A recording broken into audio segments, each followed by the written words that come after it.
Welcome back to electrochemistry. Today I'd like to talk about mass transfer limited voltammetry, and this is a very simple experiment that you'll be able to mimic if you go in the laboratory and take the laboratory course associated with this class, where we look at what controls the current response as we sweep potential for an experiment where the kinetics are very fast. The electron transfer kinetics are fast, and the only thing that controls the current response is mass transfer of species to the electrode surface. So we'll go through that today. Let's start with a thought experiment. Imagine I have a metal electrode with the Fermi level EF, okay, filled states. This is the metal, and it's in equilibrium with a solution, and we can draw solution potential. E solution equals E naught plus RT over NF ln CO over CR. If we have in the solution some species in solution O that can be reduced by an electron to go to R. So this is in the electrolyte, and so this is called a redox couple. And the energy of the electrons in this redox couple is given by this expression E sol here. And this is called the Nernst equation. Okay. And you'll see and explore this in much greater detail in the next chapter. But what we see here is that at equilibrium, these two energies, EF and E sol, or two potentials, versus a reference, are going to be the same. They're equivalent. So this is at equilibrium. Now, what happens when I take this system, this nice system at equilibrium, and I apply a potential? Okay. And when I apply a potential, let's say I apply a potential such that I put some negative charge on the electrode. Okay, that's going to raise the energy of the electrons in the electrode relative to the energy of those electrons, or the electrons in the solution, because of this double layer here, right? So now I have this double layer at the interface here, and that double layer changes the relative energies, right? Because if I think about the electron energy, there's the electrostatic potential. As an electron approaches this interface, it sees this wall of negative charge, and boom, it has to go up to a higher energy. So the electrons are now going to want to flow, right? They'll want to flow to lower their energy, so you'd like to do an electron transfer. Okay. And so what happens is, of course, current flows.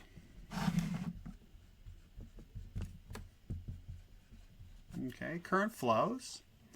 If the kinetics are sufficiently fast enough, okay, the kinetics are fast enough, current flows, so that you can equalize, or will work to equalize EF and E sol. Now, the way to think about this is, of course, water. If you have two containers connected with water at different levels, and you open a valve that allows them to equilibrate the water, it will go to the same level. Right? And that's exactly what's going to happen here. Nature wants to reach equilibrium. Now, the concentrations of O and R are different in bulk, that's far from the electrode surface, and surface region,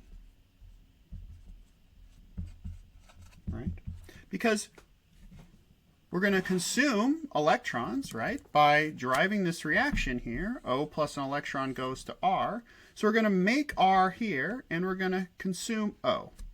And so the O and R bulk values, the concentrations in the bulk, they're going to not be the same at the surface. But nature, of course, wants to equalize concentrations. So nature works toward equalizing concentrations by diffusion.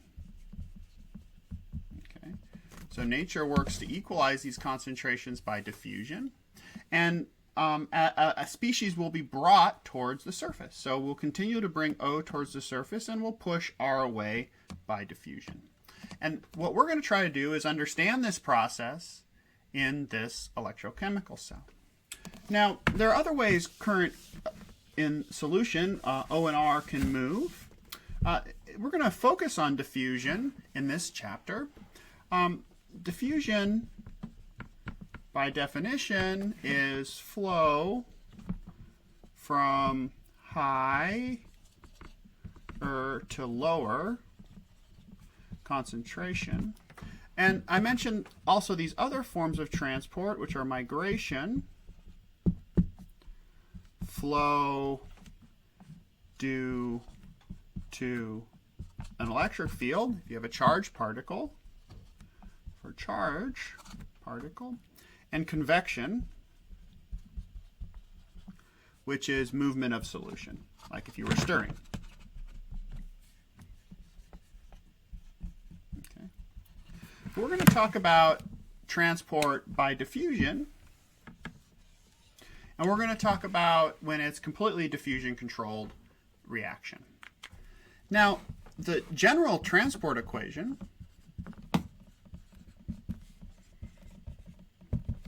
and we'll come and work with this often. You'll see it in multiphysics simulators if you use those to simulate electrochemical systems. So we can write the flux J as a position-dependent parameter. So this has units, right? What's the units of flux? Maybe everybody can write those down or think about it in your head. In this case, it's going to be moles per second per centimeter squared. So it's the amount of material that's going through a opening, for example, or a region of space, a window in space that has some area per second. This is going to be equal to a number of terms. It's going to have a term that we've seen before, di, dci, as a function of x over dx. And this is Fick's first law. Okay, this is diffusion, transport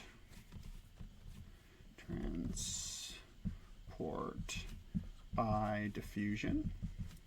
This is Fick's first law. Okay, then we're going to have another term, which is going to be z, the charge on the species, times F over RT. This term is going to be the drift term, DICI, d phi of x. That's the electrostatic potential, dx. So let's write those out. This is the drift term. This is the charge on the particle that's moving. So this only affects charged particles like ions, wouldn't affect neutral species. The diffusion coefficient, right? The concentration of the species. RT is the gas constant and temperature. F is Faraday's constant. And this d phi dx, this is actually the electric field. This derivative, this term. Okay, it's the change in electrostatic potential per position. Okay. And there's a third term here, which we're going to call CIVX. This is convection. Okay, we're not going to talk about convection right now, except in very simplistic terms. So this is the transport equation, which governs transport in these systems. We'll talk about it in more detail later. It comes from the fact, it comes from the spatial dependence of something called the electrochemical potential. So we can define something called electrochemical potential, and we can actually get both these terms out as the change in electrochemical potential per position. So change in the free energy of the species as a function of position. Now, if you remember, this is a little aside, that the diffusion coefficient over the mobility, d over mu, equals kt over q. This is an Einstein relationship. So you can see that mu kt equals qd, where mu equals qd over kt equals f equals then f d over RT. So I've just got rid of the the K's and the Q's, and I got F's and R's. And you can see this is the mobility of a species. So the mobility and the diffusion coefficient are related to each other. So I could change this term, right? FD over RT. I could write this term here, FD over RT, as a mobility if I wanted to. And you might remember mobilities are often used to describe carriers in semiconductors, but they can also be used to describe the motion of charged particles in ionic conductors. So let's consider now a very simple system. We have O plus N electrons going to R. And we have an electrode surface. Here's my electrode surface. Here's my electron.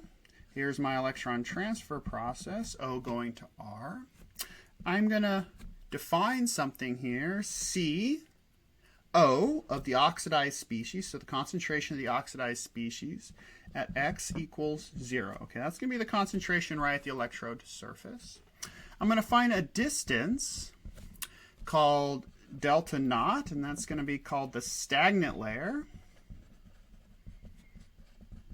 Okay, and I'm going to define C star as the bulk concentration of O.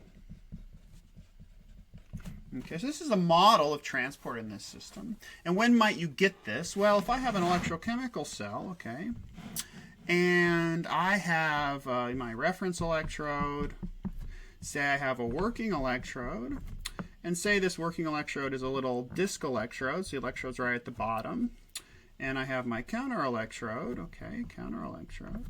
And say I put a stir bar under this thing and I stir this thing. And you can do this in the laboratory course if you want. And then I stir this thing, so I'm mixing the cell, the electrolyte in the cell, sort of as fast as I can, right? And it turns out right at that electrode surface, there's going to be a boundary region where you have sort of the velocity and the bulk of the electrolyte due to mixing. But near the surface, of course, the velocity can't be the same in the bulk because of the friction of having the fluid having to move across the surface, right? The fluid moving across the surface induces a frictional force which slows that solution down. And so what we have is called a boundary layer.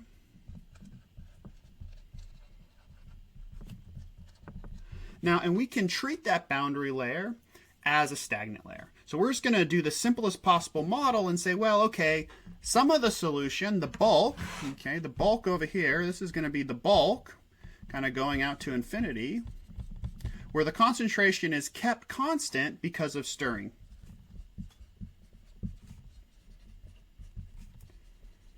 To stirring.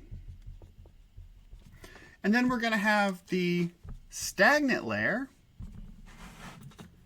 where transport is due only to diffusion. Okay, so we're going to split this problem up into two regions. And now, we got to understand how this is going to work. So in this experimental example, of course, we need to have some redox species in the electrolyte. For example, FeCN6 3 minus, FeCN 6 4 minus. So ferricyanide, this is O and this is R. This is O and this is R. We're just taking an electron on and off of this. And we need supporting electrolyte to minimize series resistance. So if you go to this in this lab, you'll do this in, for example, 1 molar KCl to have a high ionic concentration that minimizes the series resistance of the ions flowing to complete the circuit between the working and counter electrodes. So let's think about how current flows in such a system. What governs the current responses of the system? So we need some assumptions for this model. One is that d phi of x dx equals 0. Okay. So why would this be? Well, that just means that there's no net electric field in the solution, meaning the solution is a good ionic conductor. So no mass transport by migration. So there's no mass transport by migration. That simplifies things, so we can just consider mass transport by diffusion in the stagnant layer. This is a good assumption because, as I mentioned earlier, we use a high concentration of supporting electrolyte that can move and screen any electric field that forms as current is passed. Now, of course, there's always a very small electric field needed to move the current through the electrolyte, but if it's small enough, we can ignore it and its effect on mass transport relative to the diffusional processes. Okay. So now let's consider the second assumption. We already mentioned this, and that's rapid stirring. So C of O, the oxidized species, and the bulk is maintained at x equals delta, the stagnant layer thickness. Okay. Now, so what is the rate? So now what we want to do is calculate rate of reaction. So how do we do this? Well, we need to make another assumption.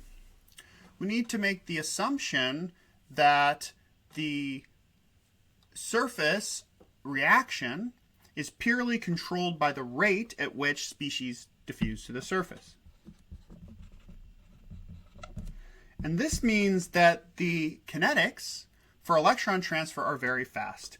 So essentially this means that the Nernst equation holds always at the electrode surface. And maybe holds is the wrong way to explain it. The Nernst equation can be used, I think would be a better way to say it. The Nernst equation can be used to relate the electrode potential, E in the electrode, relative to the solution potential. So those two are always in equilibrium at the electrode surface. So this picture we drew here, where I said E of the metal, right, and E solution, these are always in equilibrium. They're always the same at the electrode surface. And so we can always write that the potential of the electrode is equal to the solution potential at x equals 0, right, which equals E naught plus RT over NF ln concentration of O at x equals 0 over concentration of R at x equals 0. So notice here in this expression I've had to define a position.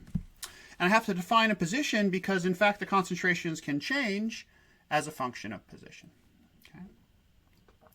So what we want to do is we want to be able to measure now and calculate the response of a system at steady state.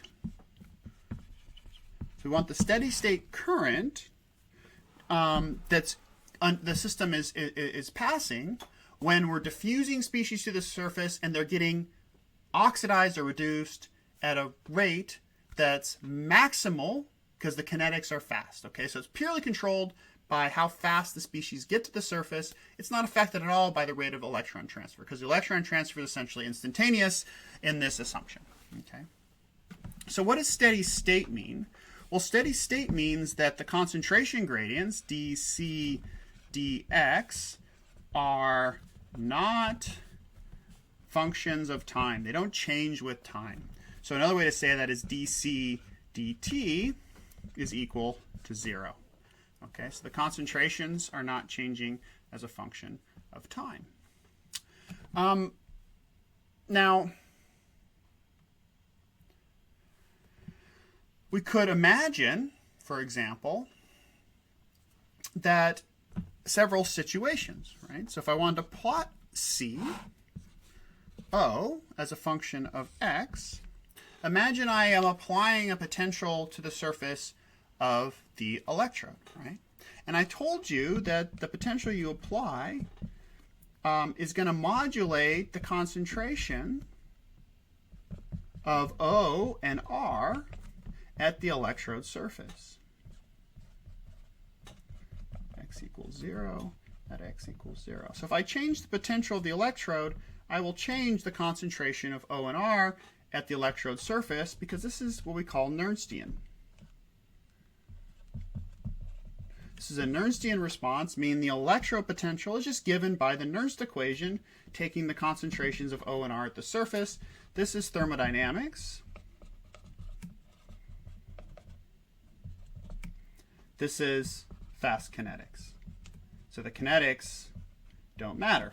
In other situations where the kinetics aren't fast, it may not be that the electrode potential and the solution potential are in equilibrium. And generally, in fact, they don't have to be when current is flowing because there'll be a small overpotential associated with the kinetics of charge transfer. But right now, we're ignoring the kinetic overpotential. We're just talking about mass transfer effects, and we're taking the interface to be Nernstian. So imagine two situations, right? I could have a potential where I have some concentration O at the surface that's less than the bulk, okay? So here's CO star in the bulk, COx equals 0. And then I could change the potential, right? And I could have another concentration at the surface. Now it's pretty easy to see from this plot that in this case, in this top case, there's going to be some flux of O towards the surface as O diffuses from higher concentration to lower concentration. And if I lower the surface concentration of O, that flux is going to increase because the slope is larger. So the gradient in concentration increases. So let's go ahead and calculate the diffusive flux. Okay. So we can use Fick's law. The flux is equal to the negative of the diffusion coefficient of O, dCO dx. Okay, so this is going to be the diffusive flux by Fick's law.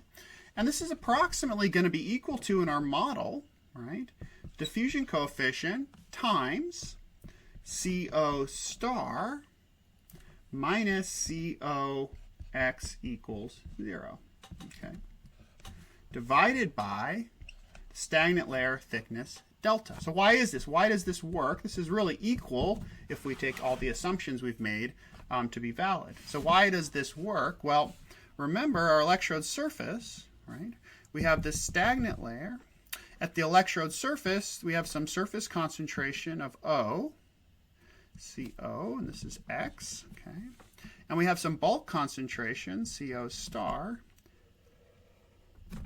And the concentration gradient between the two has to be a straight line in steady state conditions. And this has to do with Fick's second law. We can write that here just so we have it. We'll get back into this as we continue in this course. But dC dt equals d squared c dx squared. So what this says is that the concentration gradient, concentration change as a function of time, is the second derivative of the concentration with respect to x. And this, at steady state, must be 0. So if the concentrations don't change with time, the second derivative must be 0. So the concentration gradients all have to be straight lines. Okay, so now I have an expression for the flux of O coming to the electrode surface as a function of the gradient in concentration of O given by the slope of this line, concentration versus x, times the diffusion coefficient of O. Okay. So we can now define some terms, and one of those terms we'll define is called the mass transfer coefficient. And then we'll define the mass transfer coefficient here, MO equals DO over delta O. Okay.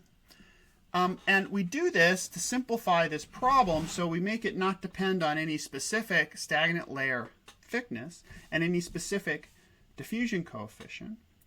It transforms it in sort of a general analysis when you can describe the mass transfer rate as being linearly proportional to the difference in concentrations. And so you'll see this in an engineering context quite often. Okay, so the current, right? The current now is going to be given by the flux J, and that is equal to I over NF A. So the flux, right? The flux is moles per centimeter squared per second. And if I take the current, right, and divide it by F, so the current is amps or coulombs per second. F is coulombs per mole. A is centimeters squared, and N is unitless. It's the number of electrons transferred, and O plus NE going to R. So you can see right away that if I take coulombs per second divided by coulombs per mole and centimeters squared, I get units of flux. Right? So I can easily write now an expression for the current.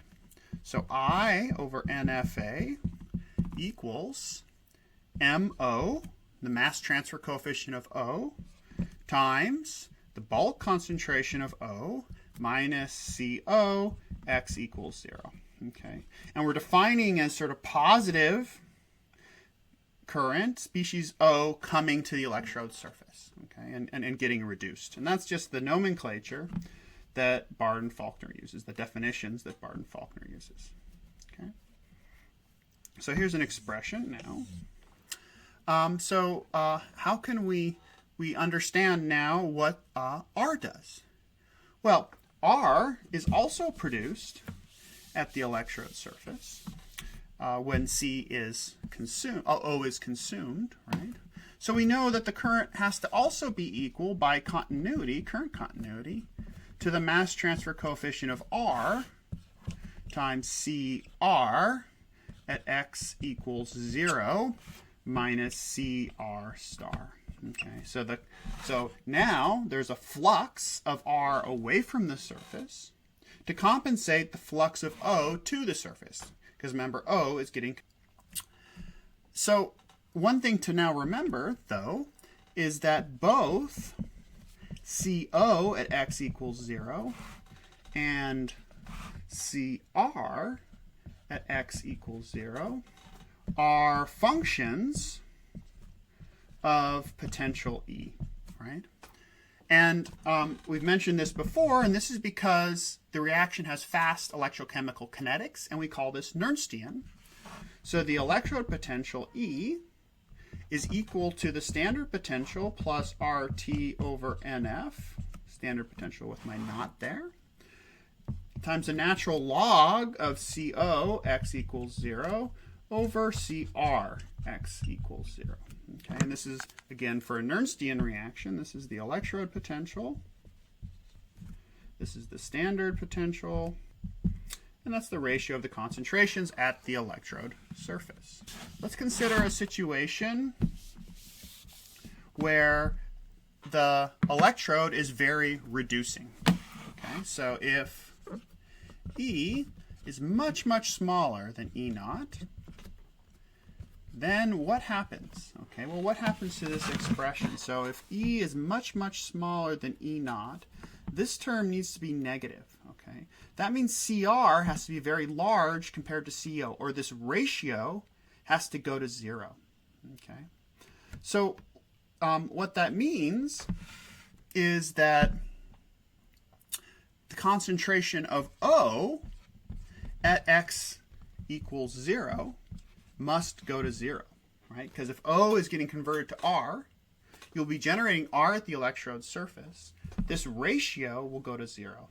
So this is a situation where we have completely eliminated all the O at the electrode surface. Every time an O comes to the electrode surface, it's immediately reduced to form an R. Okay, so there's no O right at the electrode surface. So this is one limiting condition. So under these conditions, we can call this the limiting current.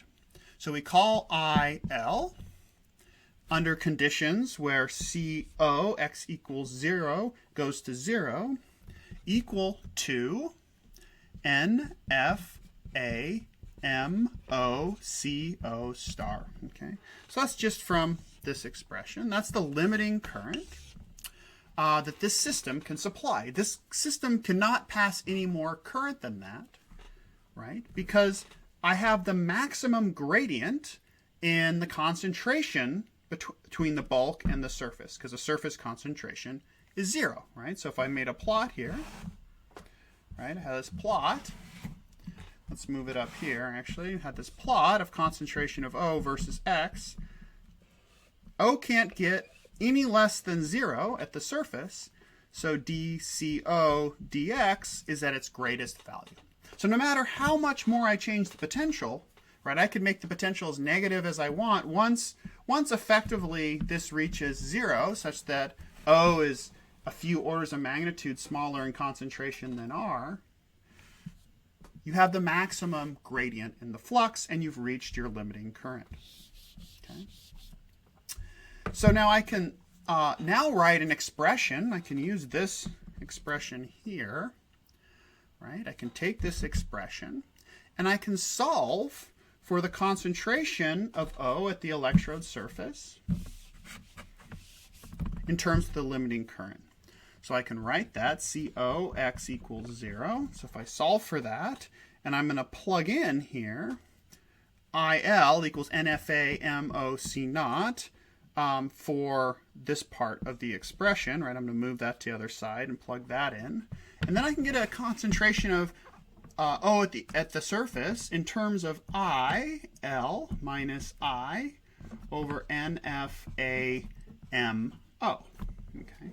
So now I know O at the electrode surface. Remember, O at the electrode surface is going to depend on the potential or the current you're passing, which is related to the flux associated with that diffusion gradient relative to the maximum flux you can achieve on this system.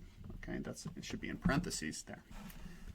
Now let's derive IE curves, which is what you will measure in the lab for some special situations. So let's start with R, initially absent, okay? R is initially absent. So CO star equals some value. CR star equals 0, right? So the bulk concentration of R is 0. Now from before, we know that I over NFA equals the mass transfer coefficient of R, CR, X equals 0, minus CR star. So this is just, again, how well the mass transfers, and this is the driving force for it to transfer. It's the difference in the bulk and the surface concentration of R. But we've already established that this part equals 0. So this leads to CR, X equals 0, equals I over NF AMR. Okay. And now I can take the Nernst equation, right? The Nernst equation says E equals E naught plus RT over NF ln CO x equals 0 over CR x equals 0. This is going to be the thing that gives us a relation between the potentials and the surface concentrations. And now we also know from before, on the last derivation we did, that CO x equals 0 equals IL, the limiting current, minus I over NFA MO. So now I know both CR at the surface in terms of the current and CO at the surface in terms of the current. I can put those into these terms here. So let's do that. All right, let's do that. And what we get is E equals E naught plus RT over NF ln IL minus I over NFA MO. Okay, that's CO, and then CR is going to be this term, I over NFA MR. Okay, and so now I can cancel out these two species. And I get the simplified expression that E, the potential of the electrode, okay, is going to equal to E naught minus RT over NF, ln the mass transfer coefficient ratio, and mass transfer coefficients, plus RT over NF, ln IL minus I over I. Okay, so that's going to be my final expression here that relates the current you measure, I, to the potential you apply, E, based on the standard potential for the reaction, some constants, and the ratio of the mass transfer coefficient. So this ratio, MO, is usually similar to MR. So this term can actually go away in that expression if those two things are similar. Now, note something else. When I equals IL over 2, so if I equals IL over 2, you get IL minus IL over 2. That term goes to IL over 2. The bottom term goes to IL over 2. So this log term, you get the log of 1. The log of 1 is 0. This term goes away. So for this condition, we're going to call that something special. E equals E1 half. Okay. And that's just equal to E naught minus RT over NF ln MO over MR. And remember, if MO and MR are the same, then we can ignore that term, and E1 half is equal to the standard potential for this reaction. So, E1 half, I'll show you on a graph here in a moment. This is called the half wave potential. And when MO and MR have similar structures, so they move by diffusion similarly, then it's equal to E naught for the reaction. I'll mention another thing here. These E naughts, technically these are E naught primes, which are formal potentials. And you'll deal with the difference between a formal potential and a standard potential in the thermodynamics section. So let's think about what this curve looks like, right? So as we plot current, and I'm going to use the nomenclature or the convention of Barton-Faulkner, where negative currents are plotted on the upper side of the axis, and negative potentials are plotted over here, and positive are over here. So reduction currents are showing up here as positive.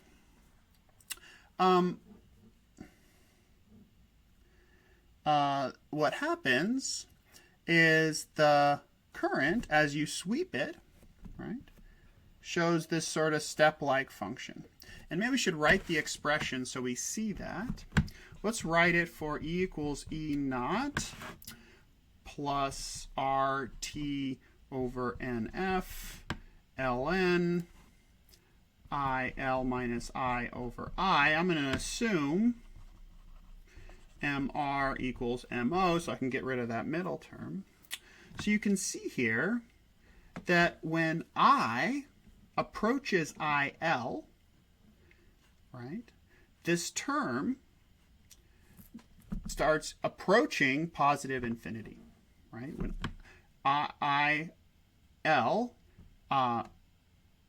when this term approaches negative infinity, right? When I equals IL, because this top part of the term, I minus IL, goes to 0, right? Divided by a constant IL goes to negative, goes to, the whole term goes to 0, and log of 0 is negative infinity.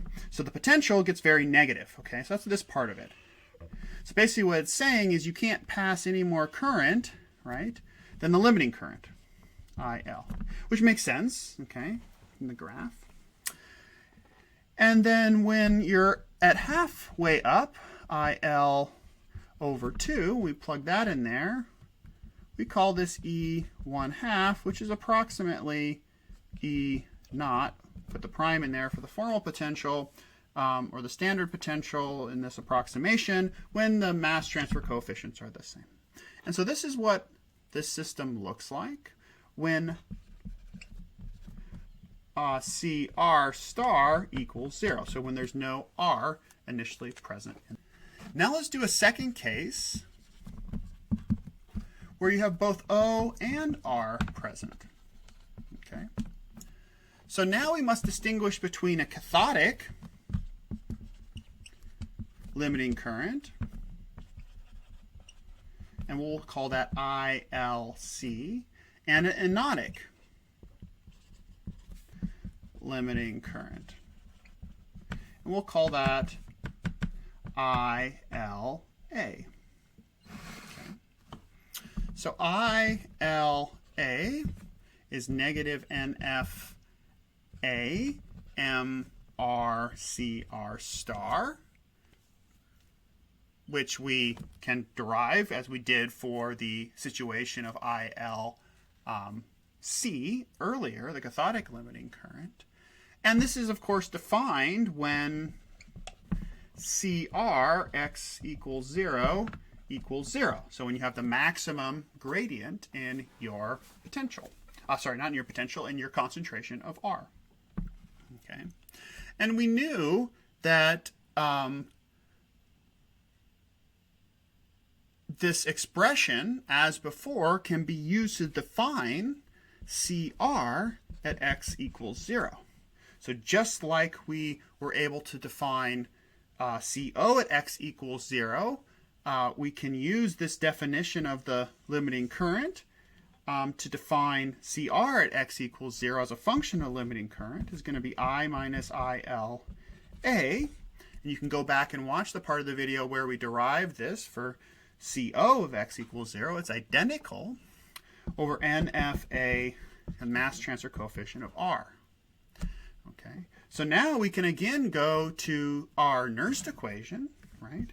E equals E naught plus RT over NF ln CO x equals 0 over CR x equals 0. Okay, we can define this for our Nernst equation.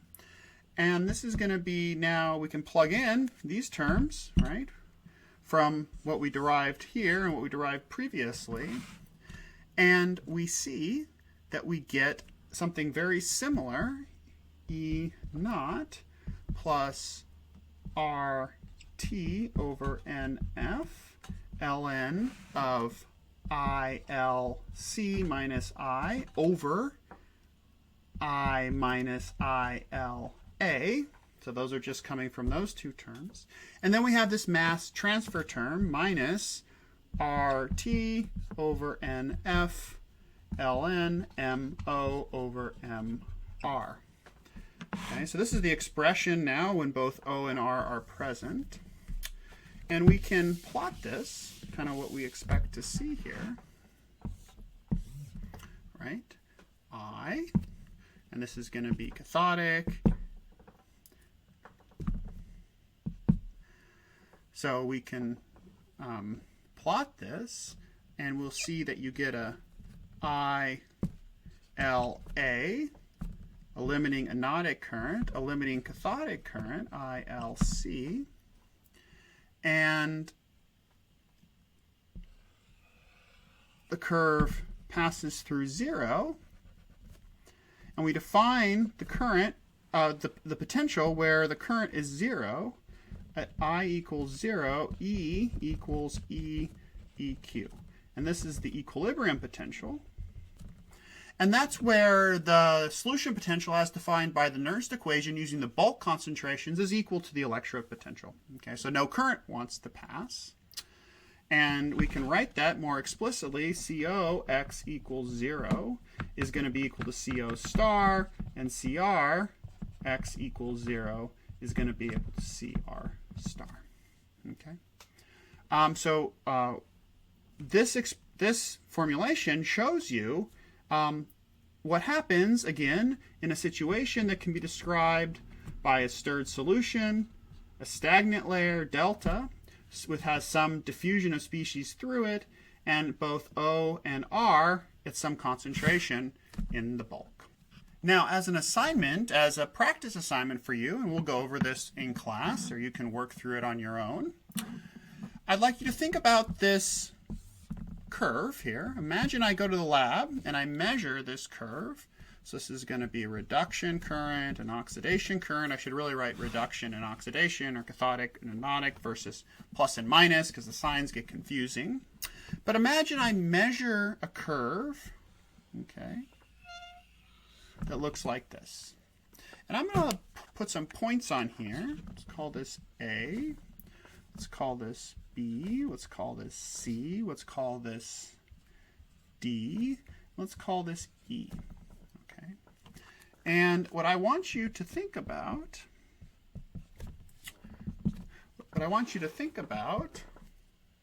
is what do the concentration profiles look like at every single one of these points? And you can assume that the mass transfer coefficients are the same of both species, so you don't have to worry about that term in the equation. So I want you to determine what are concentration profiles. And what I mean by that is CO of X, right?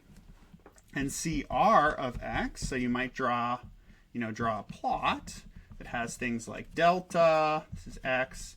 X equals 0 might be the electrode surface, right? Equals 0, and you might have some bulk concentrations of CO and CR in the bulk, but make sure you put those in the right position. And then draw that a plot like that for every single point here. And before you do that, you might want to think about, before you do that, think about what are the bulk concentrations of O and R relative to each other. So what is CO star over CR star? Can you tell from this plot and the assumptions I've given you what the relative concentrations of O and R are in the bulk, so you can put these levels at the right spot relative to each other and draw the curves appropriately showing how O and R change in concentration with position and how that drives diffusion to or away from the electrode. Now I'll give you another hint. Another hint is that because of continuity of mass transfer, the motion, the diffusional flux of O has to equal flux of R, because O is turned to R. So flux of O in has to equal flux of R out, or vice versa, depending on what's going. So you'll have to see how that relates to these concentration profiles that I'd like you to draw. So we'll talk about this in class, and if you're just watching this video but not in the class, I encourage you to sit down and really think about this and draw out all the concentration profiles, and I'm sure you can find the answer somewhere if you look hard enough. Thank you for listening, and I look forward to talking to you again soon.